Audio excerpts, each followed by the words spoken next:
नमस्कार, कृपया यात्रा के लिए तैयार रहें। मूवी कमाल चैनल पे आप सभी का स्वागत है। नमस्कार सभी को। क्या आप सिनेमा की दुनिया में खो जाने के लिए तैयार हैं? तो आप सही जगह पर आए हैं, क्योंकि आज हम आपका स्वागत करते हैं मूवी कमाल में, जहां हम फिल्में देखते हैं, उनके बारे में बात करते हैं और उनकी मस्ती और एंटरटेनमेंट का आनंद लेते हैं। तो फिर आज ही मूवी कमाल का परिवार बन जाएं और शुरू करें अपना सिनेमैटिक सफर। आज हम करने वाले हैं किल मूवी का एक्सप्लेनेशन।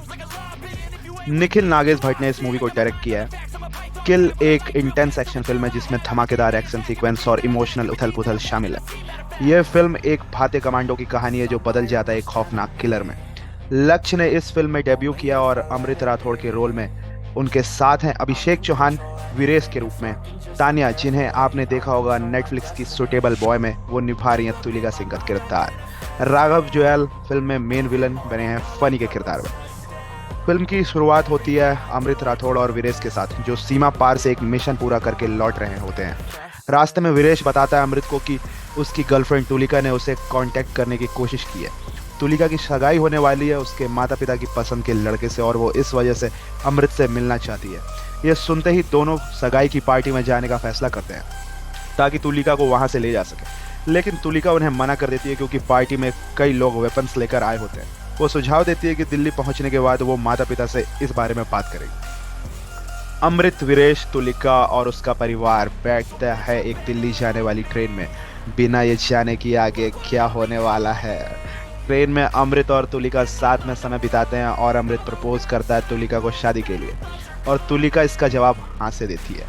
इसी बीच 40 डकैतों का एक गिरोह, जिसकी लीडरशिप फनी करता है, ट्रेन में चढ़ जाता है और सभी यात्रियों को लूटने का प्लान करता है। ये डकैत टेक्नोलॉजी यूज करते हैं नेटवर्क को डिसेबल करने के लिए, ताकि कोई भी पुलिस से कांटेक्ट ना कर सके। जैसे ही डकैत लूट और वायलेंस शुरू करते हैं, अमृत और वीरेश तुरंत एक्शन में आते हैं। वो लड़ने लगते हैं डकैतों से बिना हथियारों के ही। अमृत जल्द ही पहुंचता है तुलिका के कंपार्टमेंट में और उससे और उसके परिवार को डकैतों से बचाता है। एक जबरदस्त सीन में अमृत एक डकैत को पकड़ता है और उसे चलती ट्रेन की खिड़की के बाहर फेंक देता है। डकैत हवा में उड़ता है और उसकी मौत हो जाती है।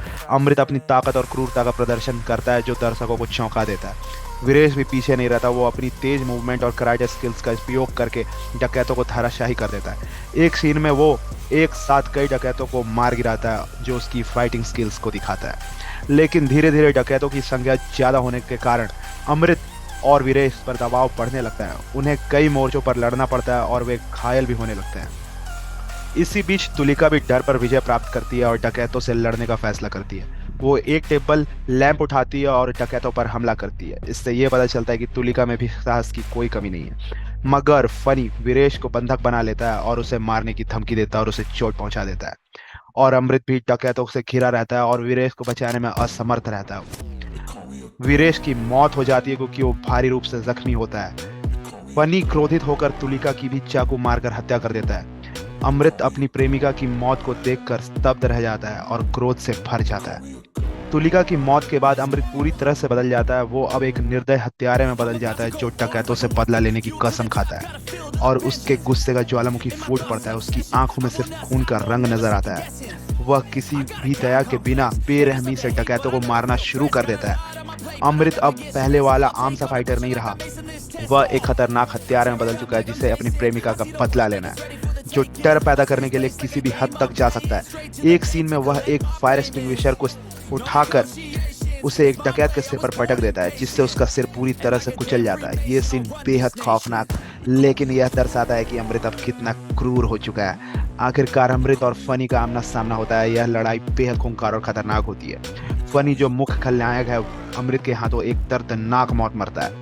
अमृत अपने नंगे हाथों से फनी का सिर पकड़ लेता है और उसे पूरी तरह से कुचल देता है। यह दृश्य दर्शकों को अमृत के क्रोध और बदला लेने की ज्वाला को स्पष्ट रूप से दिखाता है। अमृत ट्रेन के अंदर हर एक डकैत को खत्म कर देता है। वह उन्हें अपने हाथों से ही टुकड़ों में काट देता है और उन पर कोई दया नहीं दिखाता। एक सीन में वह एक डकैत को ट्रेन के बाथरूम में बंद कर देता है और फिर उसे मार डालता है। एक अन्य सीन में वह एक डकैत को पकड़कर उसे ट्रेन की छत पर फेंक देता है, जिससे उसकी तुरंत मौत हो जाती है। ये ब्लड बाथ खत्म होने के बाद ट्रेन अपने डेस्टिनेशन पर पहुंचती है। अमृत स्टेशन पर बेंच पर अकेला बैठा होता है, उसके बगल में तुलिका की आत्मा दिखाई दी जाती है। यह दृश्य दर्शकों को यह एहसास दिलाता है कि तुलिका अब भी उसकी यादों में जिंदा है। अब सवाल यह है कि क्या अमृत को शांति मिल पाएगी? यह सवाल फिल्म के अंत में दर्शकों के लिए छोड़ दिया गया है। किल एक ऐसी फिल्म है जो आपको सोचने पर मजबूर कर देती है और हिंसा के परिणामों को दर्शाती है। तो इस तरह की मूवी का रिव्यू देखने के लिए और एक्सप्लेनेशन देखने के लिए बने रहिए मूवी कमाल पर। फिल्म से जुड़ी अन्य रोचक जानकारियों के लिए तब तक के लिए धन्यवाद और बाय।